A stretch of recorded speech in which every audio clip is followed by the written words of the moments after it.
Welcome to the Tony Freda Show. My guest today is Michael Rivero. Michael was born and raised in New England farming country, originally a child actor. Michael left the film work after high school and followed a career in science, working for NASA on the Viking and Voyager projects, among others. Following the post Apollo crash of the aerospace industry, Michael went into film, arriving at the exact time Hollywood was beginning to employ more computer workers for visual effects, a classic case of being at the right place at the right time. And Michael's at the right place at the right time right now because we have an amazing guest today who just, I don't know, immerses himself in the geopolitical landscape and in what is really happening and what really happened. And welcome, Michael Rivero. Well, thank you for having me on your show, and it's a real delight to finally talk with you because I've been a huge admirer of your artwork for years now. Thank you, sir. It's great to have you here because, you know, I know there's nothing interesting happening in the world, but if there were, you would be the man to talk to. So we're talking to Michael, and 20 years ago, I started listening to Michael. He had a radio show, and I was like, what is this guy talking about? He was talking about this Epstein stuff 20 years before anybody knew what it was. He's talking about Clinton body counts and cabals that run the world. And I'm like, this is stuff you're not going to hear ever on CNN or on New York Times in the New York Times, but you're going to hear it from Michael. And he has a deep breadth and wealth of understanding of the world as it really is. And that's why it's our honor to have Michael here today. So why don't we start with this apocalypse that's happening right now? It's biblical, it's historical. It's like we're living in the end time. Some people say, I don't know what's going on. It's a year of disclosure, 2026. Where do you think this war is and where is it going? Well, it's really hard to say where it's going. We've got too many players working at cross purposes. The wild card, of course, is Israel. But I think right now we are the closest we've been to a nuclear war since the Cuban Missile Crisis. And the last 24 hours have been a heck of a roller coaster ride where we had Trump come on out and saying that we accept Pakistan's mediation between Iran and the United States. And Israel was left out of this whole discussion, which I think has angered them tremendously. But we're kind of wondering, I mean, this has got to be the world's shortest ceasefire, and everybody's already back to shooting at each other. Iran has closed the Strait of Hormuz. And a lot of people are saying, Israel did not want there to be peace.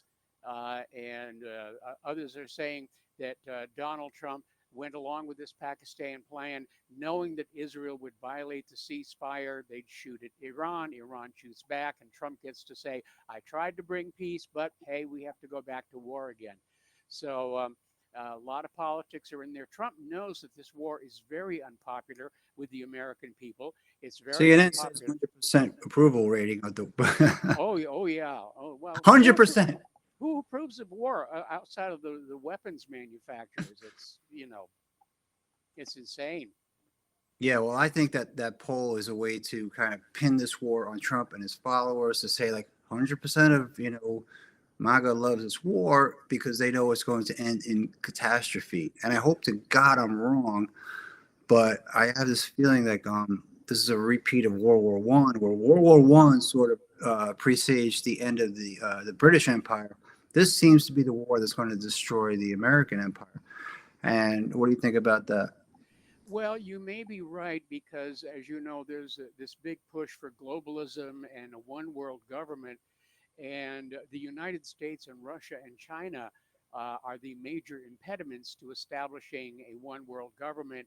And so I think the push is on to try and get a three-way war going between the US, China, and Russia so that we blow ourselves to little tiny bits and then the one world government swoops in to try and save us all from our own foolishness. Uh, but again, when you look at this open borders philosophy that's just ruined Europe and is ruining our country, it really does look like they're trying to just create one homogenous population of people to be subordinate to a single government, a single currency, global currency, and this may be part of that plan. But my concern is that this push for a global government is creating a political climate that could lead to a global revolution. And we're starting to see that. I mean, even in Israel, the Israelites, or Israelis rather, uh, are protesting against Netanyahu. They know that he's been using this war to avoid going to trial for corruption regarding those German submarines, and it's it's really kind of frightening how all of this war and death is being promoted by people out of their own personal interests. Now we know that Donald Trump is having to deal with the fallout from the Epstein files. We know that whoever visited the Epstein houses or island are now being blackmailed by whoever's holding those tapes, which we think is Israel. Uh, so, yeah, it's like the welfare of the world and the welfare of the general population uh, is not really a high priority with any of the players in this.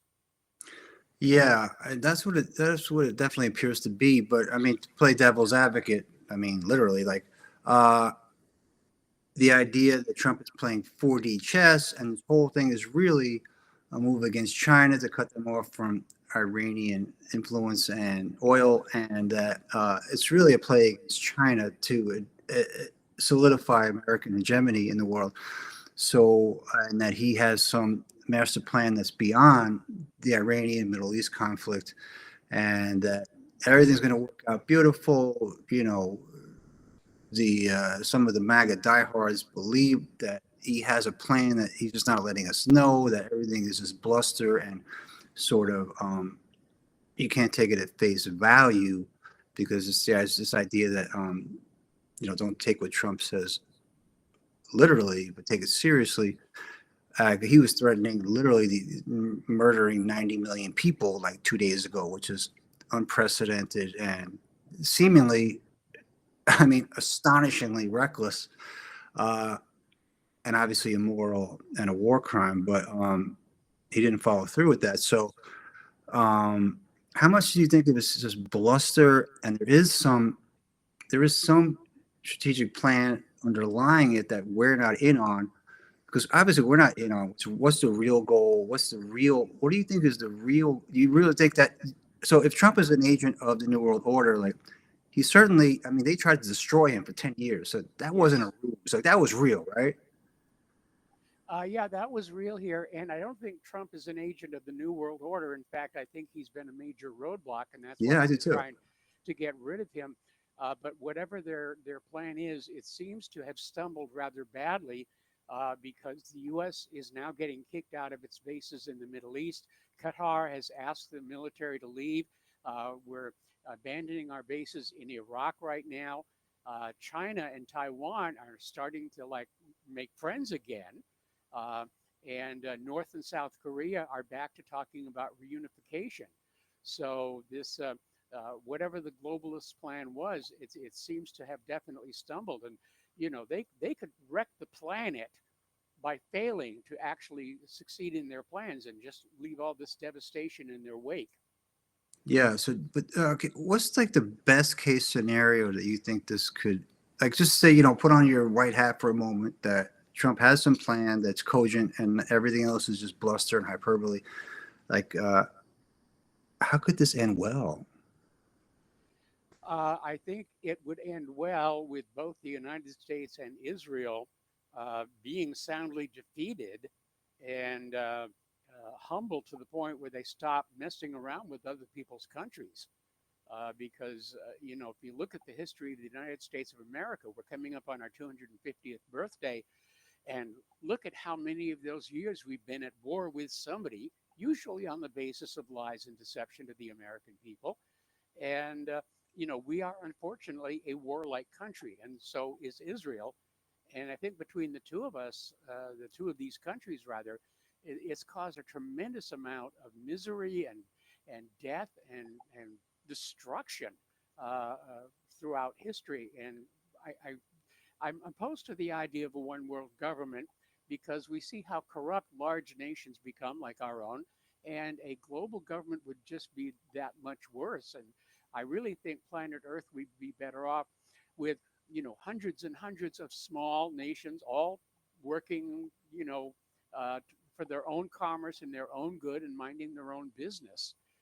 But it seems throughout history, there's always somebody who stands up and says, I want to rule it all, whether it's Alexander the Great or Napoleon or Adolf Hitler or any of these other people. And we need to basically, identify these people and say, no, this is not a good direction for planet Earth to be headed. Yeah, it certainly isn't. And I'm just praying and hoping that there's some, I mean, you have the, Christian Zionists and Jewish Zionists thinking this is going to sort of bring on the apocalypse and bring the Savior or the return of the Savior.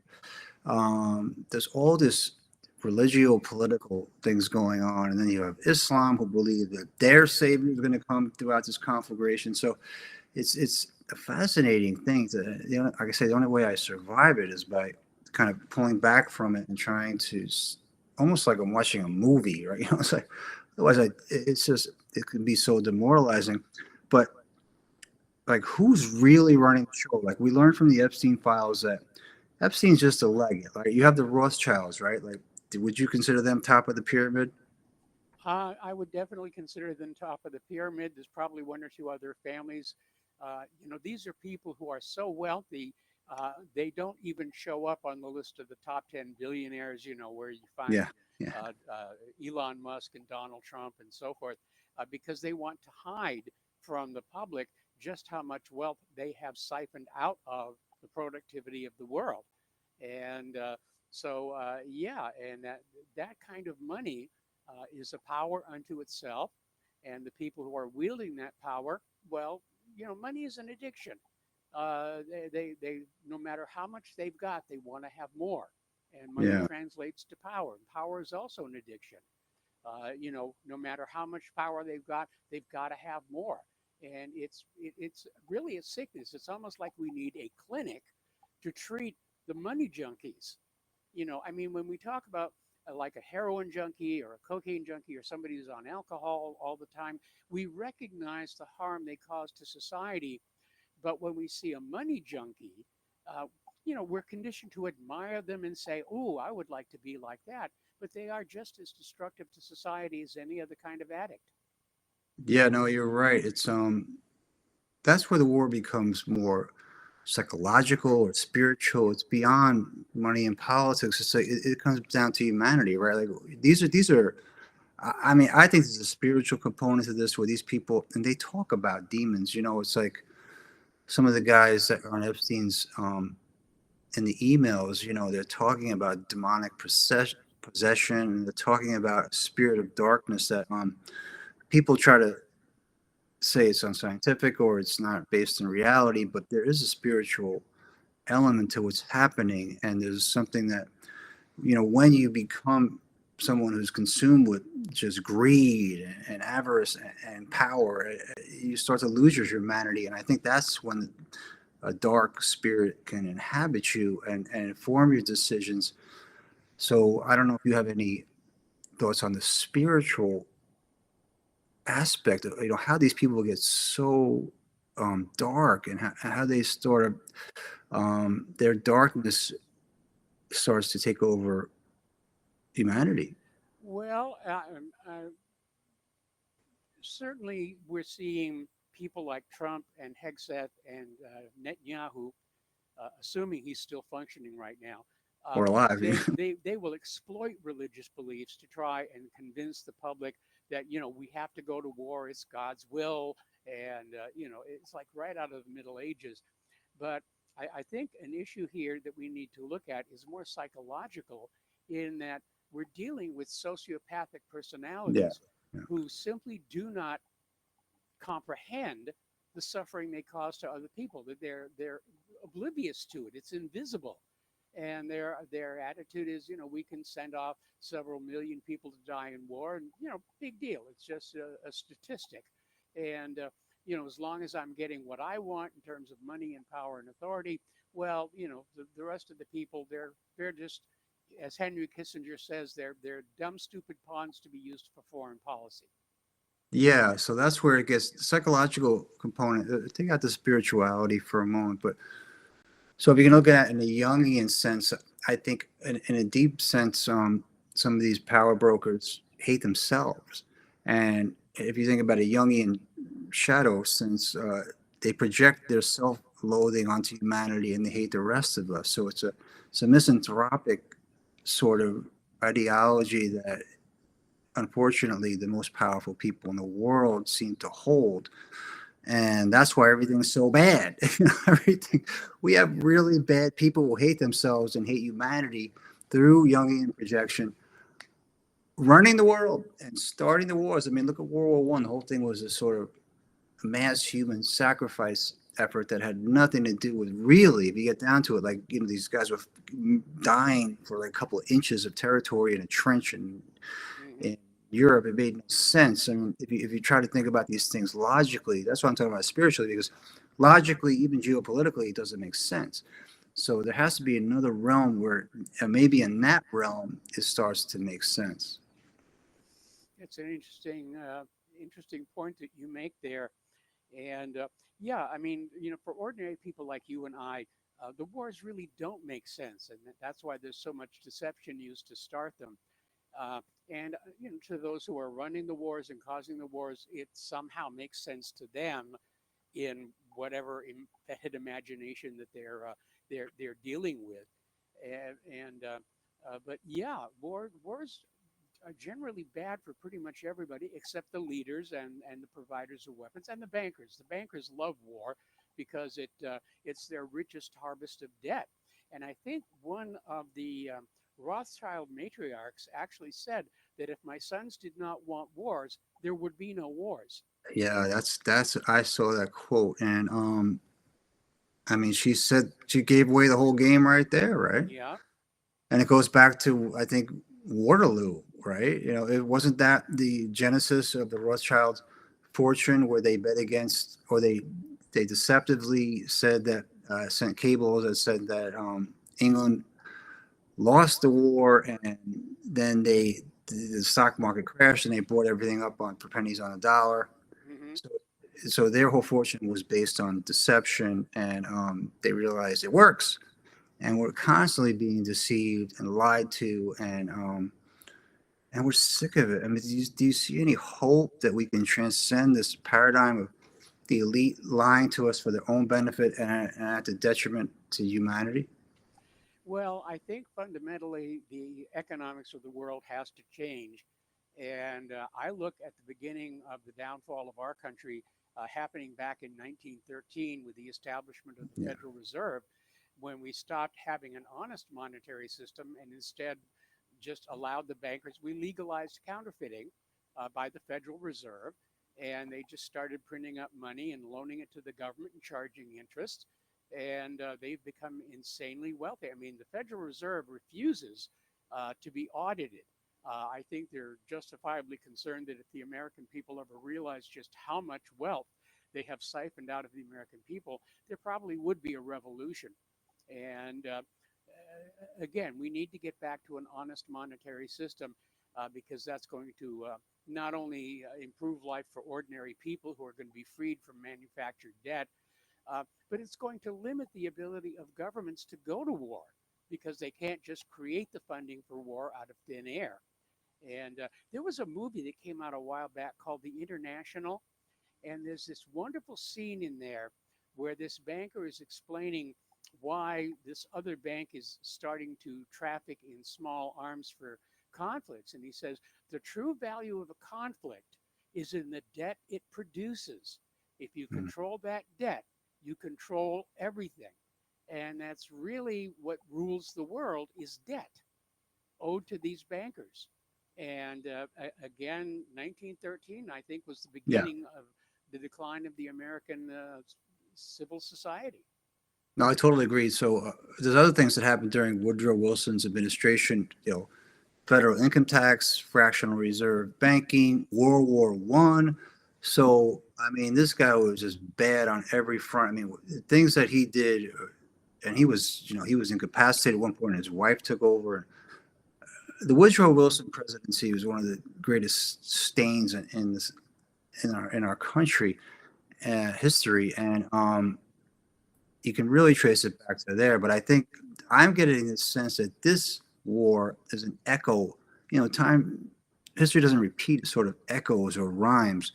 And what we're seeing is, to me, this idea that the World War One sort of influenced the end of the British Empire, and I think this war is going to influence or presage the end of the American Empire. What do you think about that? Could very well be true, but Britain's decline was also connected with World War II because of the Bretton Woods conference at the end. When the war was all over, uh, basically the reason the U.S. was late getting into the war in Europe is that Roosevelt tried to make a deal with Winston Churchill that Churchill would give up the British pound sterling's role as the global reserve currency and allow the dollar to replace it. And Churchill said, no, we're not going to do that. I mean, we have a tremendous financial advantage from that. And then following Dunkirk, Churchill realized that he was going to have to make that bargain. That's when the U.S. came on in. And during the Bretton Woods conference, of course, the U.S. dollar took over as the world's reserve currency. And then the U.S. government and the Federal Reserve effectively weaponized the dollar. And that's why you see so many people eager now to move over to the yuan, including Iran, which is now charging tolls through the Straits of Hormuz to be paid in yuan rather than dollars. And that's going to be the end of the petrodollar. And I think we're going to see some economic hard times in the United States just spiraling out from that. Yeah, I agree with that. I mean, God, I just hope it doesn't come to that, but it seems like that's where everything's pointing, the end of American hegemony in the world. And I mean, I think it's a good thing if we get all those bases out of the Middle East and get the hell out of there, because I believe in this idea of independent, nation states governing their own affairs. And I'm more of, a libertarian where it's like, sort of just leave me alone. Let's leave other countries alone. Leave me alone. Don't stick your hands down my pants at the TSA. Like, non-interventionist on me personally, on my body, telling me what I have to put in my body as far as vaccines or anything else, Yes. and non-intervention globally as far as interfering with the affairs of other countries. So I'm like a hardcore non-interventionist, and that doesn't mean being isolationist. We're a global economy. We're a global society now, which is that's understood. But at the same time, I think this idea of global multiculturalism, where everything is sort of homogenized, it's like it becomes something that's it's anti-human. It's something that's just a top-down totalitarian state where you see in these dystopian films and books that they wrote 100 years ago. And I think it's sort of the long march through history is coming to its conclusion, where H.G. Wells and these other guys who wrote about this stuff, the Fabian socialists, like this is their utopia where everything is sort of a managed global system, like it's one giant corporation. Well, there was an interesting video that it's making the rounds on social media where one of the people at the World Economic Forum is now saying that even air should not be assumed to be free to everybody, that it should be commoditized. So along How with the hell do you do the that? water bill and the gas bill and everything, they want to have an air bill. And I guess if you don't pay your air bill, they throw duct tape across your mouth and nose or something. So I don't, and it's really, it's another form of enslavement. And, we're seeing it in this country where you're not even allowed to collect rainwater on your own property. And there was, Yeah. yeah, I mean, it's, the lords own everything. It's almost a new feudalism they're trying to establish. Yes, neo-feudalism, absolutely. And I don't know why we go along with it. Like, I mean, really, I really think it goes back to Woodrow Wilson, where it's like, if we would have said, no, we're not going to do the income tax. We're not going to do World War One. We're done. we don't want these things. Like, we have more power than we believe. Like, if we would have just, as a people, rejected these policies that were globalist policies back then, 100 years ago, maybe we wouldn't be in this fix. So, but again, like, to me, the most demoralizing thing I've seen in my life was COVID, where everybody went along with it. And if you didn't, it was kind of like World War One. Like, if you didn't go along with World War One, they called you a slacker. They had like these anti-slacker raids that would go around the country and beat people up and force them to enlist. And it was just it's the same kind of thing. Like, if you're not going along with the program, that's the propaganda coming from, Edward Bernays was a big, he was a big influence on using mass psychological techniques to manipulate people into World War One, manipulating women into smoking cigarettes. Like, he was working for the military industrial complex, but also for advertising. And those techniques that he developed with his book called Propaganda that he wrote. He was a nephew of Sigmund Freud, so he understood human psychology, and he understood how to manipulate the mass mind. And we're so susceptible to that as a species that I think I don't want to say we're doomed, because I try to be an optimist that somehow we can transcend this model that we've found ourselves into, where it's like the slave master model, where we're perpetually in an attitude of slavery to a master race. Well, a big part of that lies with the educational system. I mean, children are basically immersed in this model of, you will respect authority, you will obey authority, you will think what they tell you to think.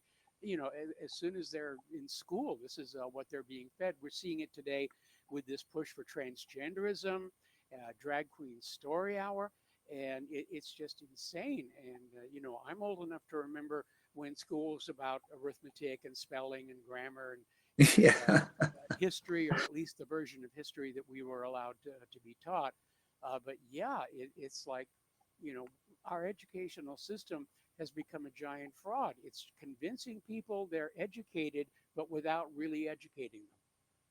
Yeah, it's based on the Prussian model, where they didn't want an educated populace, they wanted obedient workers. So the whole Yeah. system is designed to make us obedient slaves and to their elite edicts and mandates. And unfortunately, we've succumbed to that. And it's really, I mean, we can blame, the Epsteins and the Rothschilds and everybody else all day long, but it's really incumbent upon us as sovereign human beings to say, we're not going to take it anymore. We're done.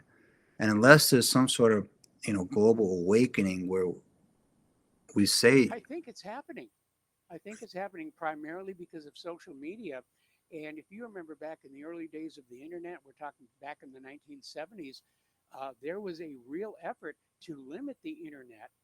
When it was originally created by DARPA, it was only intended for military bases and universities engaged in military contracts. And then as people left the military and the universities, they would set up connections to the internet in their home. And finally, the government said, no, no, no, this is too much power for ordinary citizens to have. And they tried to shut it down. And the corporations running the backbone basically said, no, we'll take it over. We'll pay for it now. We don't need your money anymore. And it was called the Great Revolt. And that's why we have this wonderful internet today that allows us to share our opinions with each other, to educate each other to a degree that was simply not possible, back in the 1960s, as it were. And we're seeing the same thing, the same knee-jerk reaction to artificial intelligence, where they're saying, oh, we must limit this. This is too much power for ordinary citizens to have. yeah, I mean, they didn't count on the internet being a two-way street, right? It's like they wanted it to be sort of a method of mind control, mass mind control, and manipulation, and it still is. But their tool with that to combat that is censorship. I mean, massive censorship. I mean, I've been subjected to it. I'm sure you have. I mean, what we saw during the COVID era, the censorship, where the guys who invented MRA technology, like Stanford educated doctors, weren't allowed to speak. They don't Yep. they don't have an opinion. I mean, it was so over the top, the ham-fisted censorship. So that's the tool that they still have at their disposal, and they're not reluctant to use it. So if they codify that into law, and the other thing is they have control over the algorithms, they have control over the technology that we don't have. So you're right that we have this incredible tool that could, you know, uh, enhance and inform and empower the Well, let humanity, me, yeah, but at let the me same step in time, here. there's a counterbalance that's being trying to destroy it. Well, you need to go back and look at the history of the Soviet Union just before it fell apart, because the Soviet citizens ran something called the samizdat, which Mm. was communicating with each other about how corrupt the government was. They did it with fax machines. They didn't have an internet. They just decided we need to communicate with each other and stop listening to the media and to the government. And just using fax machines, they were able to undermine public confidence or public trust in the government. And eventually the Soviet Union fell apart. And I think the same thing possibly could happen here in the United States. I mean, if you look at the recent polls and comments on social media, people do not trust the government. They do not trust the corporate media. And in my opinion, a skeptical people is a healthy people. We could see this whole censorship fall apart because all of it is a violation of the First Amendment. And there are court cases now coming on up saying, no, you cannot do this anymore. Yeah, that really is our greatest hope. And like you say, this technology is designed to be sort of a top-down method of controlling information. It's a two-way street. So that's exciting to me. Like it gives us a chance at least, you know. And I'm trying to be optimistic, Michael. I'm really am because there's so much at stake. I have a son, and I want humanity to have a free and prosperous future. And we live in this world of incredibly abundant resources, and it doesn't have to be so horrible. You know, it's like there's no reason for it unless we have, except the fact that we have these really dark humans running the show from behind the scenes. So I'm hopeful that we can use technology designed to enslave us as a counter effort to advance human freedom, human liberty, uh, free exchange of information and ideas. We are, but you know, listen, the fight for human liberty is an eternal struggle, right? The animating contest of liberty Yes. is eternal, and I understand that, but I'm just, I don't know. Are you optimistic about the future of humanity? Mm, I think the United States, as it's currently set up, uh, is doomed to fail the way the Soviet Union did. But I think, like the Soviet Union, there'll be a period of difficulty, and then we'll reestablish the constitutional republic the way Russia did with the Russian republics. And I think things will get better after that. But there's always going to be people who want to rule it all, who want to own it all. And Sun Tzu once said, an evil man will burn down his own country in order to rule over the ashes. And that does seem to be an attitude that we're seeing among some of our leadership, especially among the war hawks. We don't care if we blow it all up as long as we get to run it after it's all over. Yeah. So, I mean, I'm confused. I listened to Trump for 10 years say, I don't start wars, I stop wars, and the Iran war is a stupid idea. And, Obama wanted to go to war. Hillary said, I'm going to blow up. Remember, she said, I'm going to blow up Iran. So it's like, I thought maybe I was hoping against hope that I took him at his word. And then he does this. And it's like, is this just another the neocon war, or is this something even more nefarious? Like, are we in this sort of, because we have to remember we're in a sci-fi movie. I mean, there's AI and there's tech and there's mind control things that we're not even aware of. So I don't know if somebody put a brain chip in him or Mossad got to him or if it's just I influence from think it's probably neocons. the latter one. I mean, as far as we can tell, yes, Donald Trump was availing himself of the pleasures of Jeffrey Epstein's island, and they got it all on videotape, and along with probably most of our government. And yeah, Israel is blackmailing our politicians, and those they can't blackmail, APAC is simply bribing. And so, yeah, we're a satellite uh, state of the nation of Israel. And that relationship, that enslavement, if you will, has to be broken.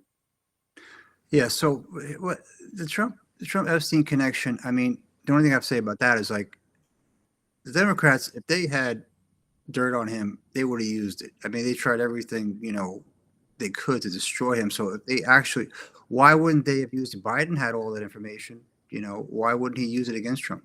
Because they risk having their own involvement exposed. Yeah. Um,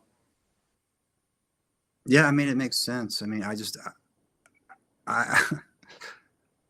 I heard that it's about there's something about Melania on there that he's trying to keep, Yeah. at bay, that he's protecting her honor or whatever. So I just have a hard time believing that the Democrats they wouldn't have leaked something just about him and then changed the other information to protect themselves, because they were in control of it for a long time.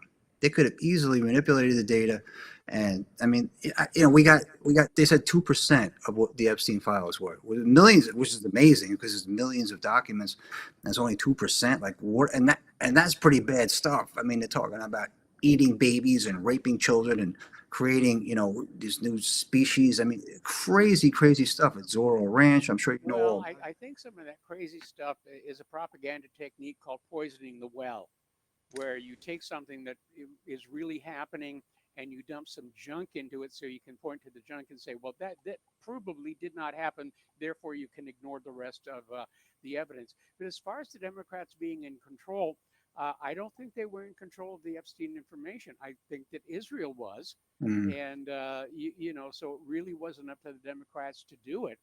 And again, Israel doesn't want this whole blackmail situation exposed, because then they lose their leverage over our politicians. The only way Israel continues to control our government is if this is all kept under wraps and kept secret. And, of course, as long as those documents remain hidden, the American people are free to let their imaginations run wild as to what's been going on over there at Epstein's Island and the Zorro Ranch and the house in Manhattan and the house in Florida. And so we can imagine the worst happening, and it's contributing to the decline in respect for our politicians. Yeah, well, it's listen, like I said, you exposed me to some of this stuff 20 years ago, and you couldn't talk about it in polite company because you were called a crazy person. I'm sure you've been called that many times. Well, I got used to that a long time ago. I know, but I'm saying, like, you were on the tip of the spear with this stuff. I don't know how you knew about it 20 years ago, but you did, and it's very, I commend you for that, because. And I also manage you because you made me go down this rabbit trail. Thanks a lot, Michael. But it's not. Maxima. Yeah, but listen, I'm like Mulder from the X Files, right? I want to know the truth. What is the truth? What is really happening? Why is everything so horrible? And what the hell is going on? So you know for sure, if you watch CNN or read the Times, you have no idea what's going on. I work for the New York Times. I work for all the mainstream media, and I know damn well I work for the op-ed page of the New York Times, and they told me that every word we print here has to be vetted by the State Department. So that was an awakening to me. Like, wait a minute. Like, I thought you're, the Fourth Ward and all this. You're supposed to be a bulwark against, government disinformation. They're the opposite. They're just a platform for it. So I was naive. This is when I was a young man. But I do think, like, the good news is that there is this disclosure, and even if it's a limited hangout, or maybe it's just like you say, there's some, what's the term you used? Describe when they release things that are ridiculous to try to discredit everything else. Poisoning the well. Yes. Poisoning the well. So there's some of that going on. So it's very hard to sort through, sift through the wheat and chaff and understand what the hell is going on. But there's something there. It's not all just chaff. There's some meat, there's some wheat, there's real stuff that is real bad. Yes. And no doubt about that. So I think it's exciting to me that we can talk about this stuff now and not sound like complete lunatics, because there is a release, even if it's limited. There's some evidence now. Those emails are evidence that very dark people with a dark agenda have enormous amounts of, uh, extra governmental power who are running the world. Well, you know what they say about power corrupts and absolute power corrupts absolutely. And I think that when individuals get to a certain level of wealth and power, they start to think the rules don't apply. I can do whatever I want because I've got enough money to get out of it, any problems I get into. And they start indulging their dark desires, and they start to think I'm entitled to do it. And working in Hollywood, I saw a lot of actors, actresses, who actually did a lot of really weird stuff because they thought, hey, I'm a celebrity, I can get away with it. And in many cases, they did, because you've got to protect that box office. You know, you don't want to have somebody's private sins, wreck the performance of a movie. And so Hollywood does protect its own. Washington, D.C. protects its own. Wall Street protects its own, uh, because a big part of their influence and profits hinges on their public image. And so that's where a lot of this propaganda comes from, is simply projecting an image. And in a lot of ways, the modern American public is as ill informed about the reality of the ruling class as the medieval peasants were Yeah. about the lords and ladies who ruled over them. I mean, the people of Rome had no idea what Caligula was doing until after he was killed. Yeah. There's a lot of Caligula stuff going on. Well, that's another thing. So it's, this is nothing new, right? If you study the Aztecs and the Egyptians and the Romans, and the elite would eventually get to the place of just this incredible depravity and nihilism and anti-human agenda. Like, it happens over and over again, right? It's nothing Yeah, new. We have more it's technology. unfortunately part of our human nature. We try and keep it under control. The rich and powerful figure, why do I need to control it? I'm rich and powerful, and But do you think? I know you don't like to talk too much about the spiritual aspect of this, but there's a lot of people that think like people in Hollywood, join some sort of demonic cult or sell their souls to the devil. So, I mean, can you give a particular Hollywood example from your experience? well, I mean, there's a lot of cults floating around Hollywood, and people like to join uh, as much for reassurance that what they're doing, how they're behaving, is somehow acceptable in a certain context, and also the networking. That's one of the reasons Scientology is so popular. Is not because people are buying into Xenu dropping us into a volcano or anything like that, but because you can make contacts through that that are going to help your career. And so that drives a lot of that.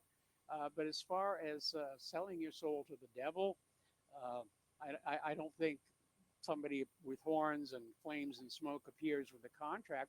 It's just people make that choice saying, I can advance myself more if I go along with these people who are behaving in such and such a manner. And, that, so it's really selling your soul not to the devil, but to those who have the power to promote your career or, end it. And I think that's kind of a big part of what drives it.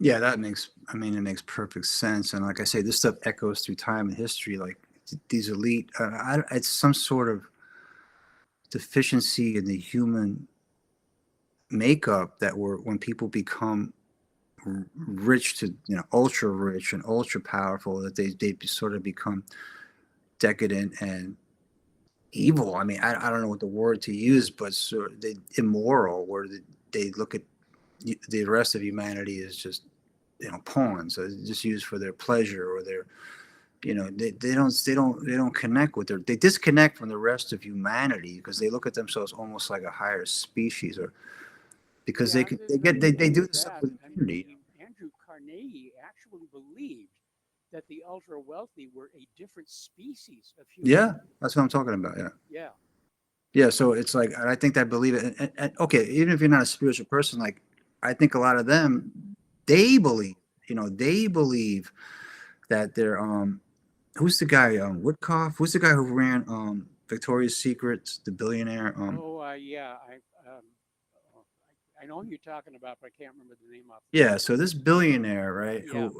who was Epstein's buddy, he talks about this demon Dybbuk, which is like an ancient, uh, Jewish demon. He said in the morning, Dybbuk would take over, possess me, and I don't know. He goes, I wouldn't remember what I did all day. He wrote this in an article. Like this is, in an interview. He talked about this, that what he was consumed by this demonic entity that, and then at the end of the day, he made I think $100 million. that's his way of dealing with the guilt. I guess he didn't have a chicken to wave over his head that day or something. I'm just trying to figure this shit out, Mike. I mean, it's just like it's so crazy, like um, that I have to come up with sort of extra, temporal explanations for it because from a, we're just like normal people just trying to get through the day, trying to Right. pay the bills, and we can't. It's hard for us, and I think this is one of the reasons they get away with this stuff is that we can't imagine the depths of their depravity and their misanthropy, and because we're not like that. So when we're exposed to it, it's almost like talking about aliens, because they are in a way. Carnegie was right because they are a different species. They think differently than we do, and you could think about it metaphorically, or you could think about it, literally. It doesn't matter in practical terms. Like they are different, and they think differently, and they act differently, and they don't have the same basic interests that we had, just to have some sort of world where everything is not horrible, and we don't want to all kill ourselves. I mean, this massive mental health crisis, which is I think a normal reaction to it's that idea that you're not insane if you have an insane reaction to an insane world. It's like you're the sane one. The world's insane, not you. Yes.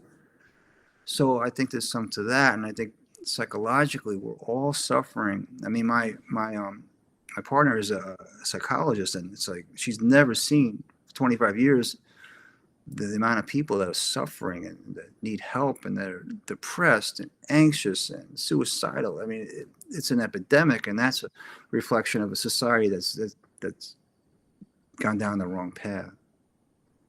Well, there's no question that our society is under significant pressures, psychological, economic. Uh, we're not feeling secure in our lives. And especially now with this possibility of the war escalating. And, people, if you get back to Maslow's hierarchy of needs, people need to feel secure in order Yeah. to continue to function to the higher levels. And so um, our group psyche, if you will, is under attack at its most basic level, which is we're not sure about what the future is going to be, and that makes it impossible for us to deal with anything else. Yeah, you have an insecure footing, and I think that's all by design. I don't know what you think about that, but I think there's deliberate dumbing down of humanity, a deliberate Yes. sickening and weakening of humanity, because if they think of themselves as different species, I mean, they can almost create that in real terms by making us weaker physically through horrible food and vaccines and indoctrination and just this moral rot, and make us weaker spiritually, psychologically, and physically, so they can become dominant because we're all a mess. Well, one of the reasons I think for all this transgenderism and LGBTQ is uh, an effort to destroy our sense of self, our sense of identity, because people with a strong sense of self are harder to control. People Exactly. who aren't sure about themselves, they can be herded into, well, war and various other things as well. So yeah, it's a psychological war against the American people, people of the world. Actually, it's happening globally uh, to basically destroy our sense of self to make us easier to control. And as far as the health is concerned, the whole medical industry, as it was constituted by John D. Rockefeller, Yeah. is dependent on us being sick in order to be profitable. If all Americans became healthy overnight, the medical industrial complex would simply collapse. And so, yeah, they don't try and cure diseases.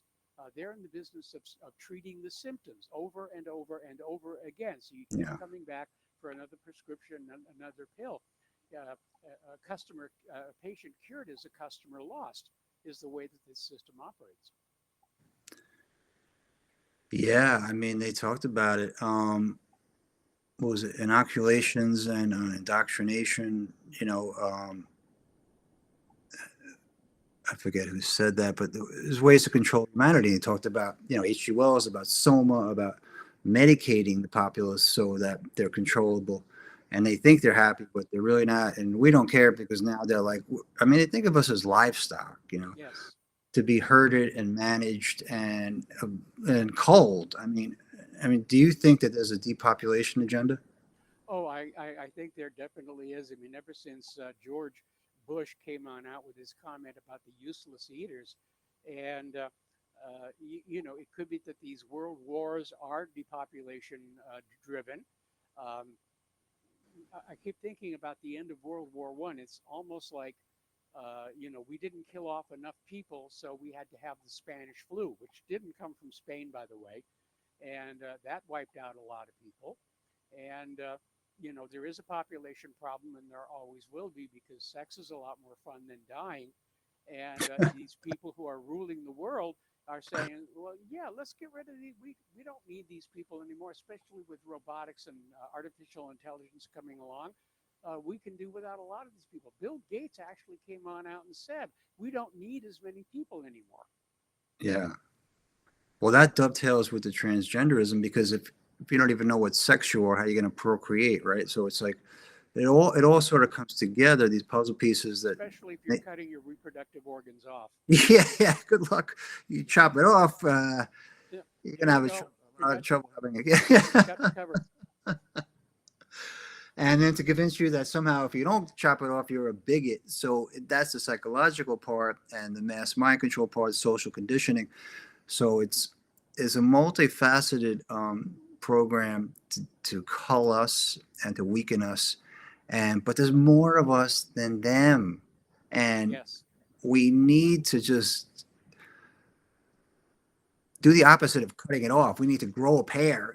We need to grow a new pair and say no. We're mad as hell. We're not going to take it anymore. Like, these people all inbred, like the Rothschilds. Like, I mean, one of the things I kind of understand is that the Rothschilds became so inbred that they needed a guy like Epstein as sort of a legate because he was competent.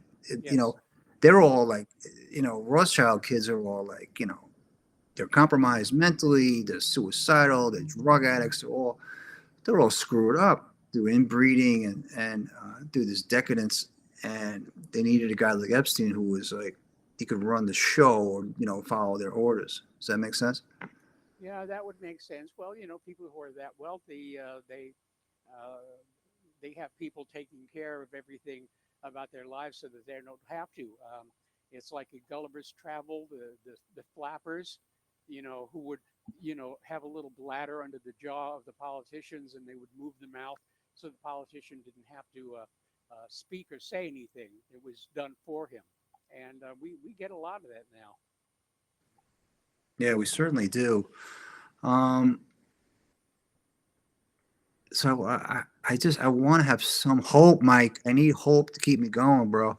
And I just, I want to thank you for the work you've done for all these years, like trying to speak the truth, and try to inform people about what's really happening. And I want I want to end on some sort of hope for humanity. Like, can you give Yeah, us like that give like a rallying cry to humanity? Like, what do we need to do to righten the ship?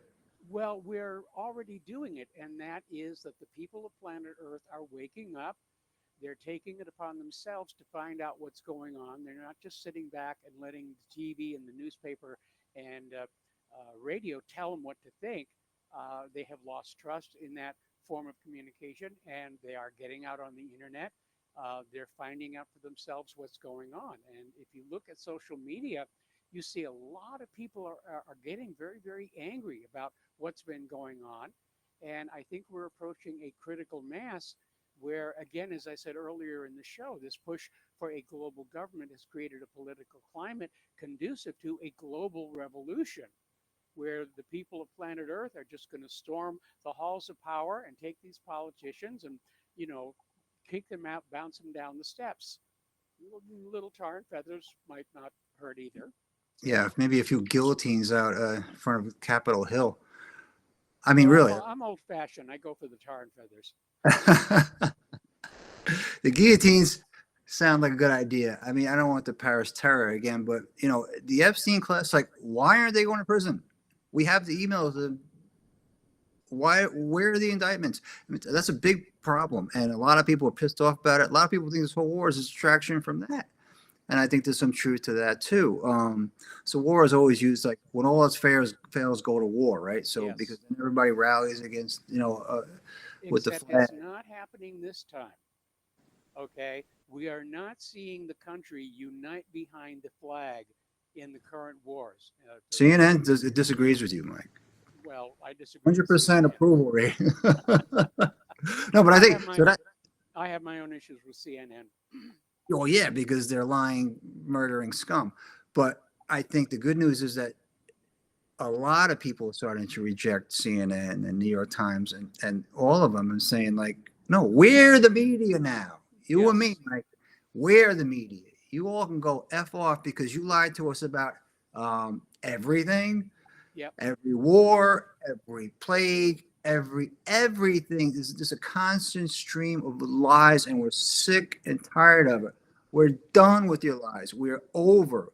We want the truth, and we will not settle for anything less than it. So we can orient ourselves towards some sort of reality-based way to move forward as a species. And you bastards, they all need to be, in front of the Hague. They all need to be, I don't care if it's guillotines or just, I don't even want to kill them. Just go leave us alone. Just shut up and leave us alone so we can figure out a path that's prosperous and free for humanity. Yep, I agree. So that's the alone to build ourselves a better world. Absolutely, man. And well, I'm glad. So are you hopeful? More hopeful than you are pessimistic, you think? Yeah, I actually am hopeful. I think we're going to see some very dramatic changes in human society in the coming years. But I think we'll come out the other end, a much better species, if you will, because we're starting to understand the true nature of power and its abuses. And, frankly, I think we ought to replace all of Congress with artificial intelligent robots because they won't get blackmailed for screwing little children. Yeah. They're not concerned about their personal wealth or fame, and they might actually truly represent their constituents. Yeah, they won't loot the country, hopefully. I mean, unless they adopt human characteristics of greed and everything else. But that's not a bad idea, actually.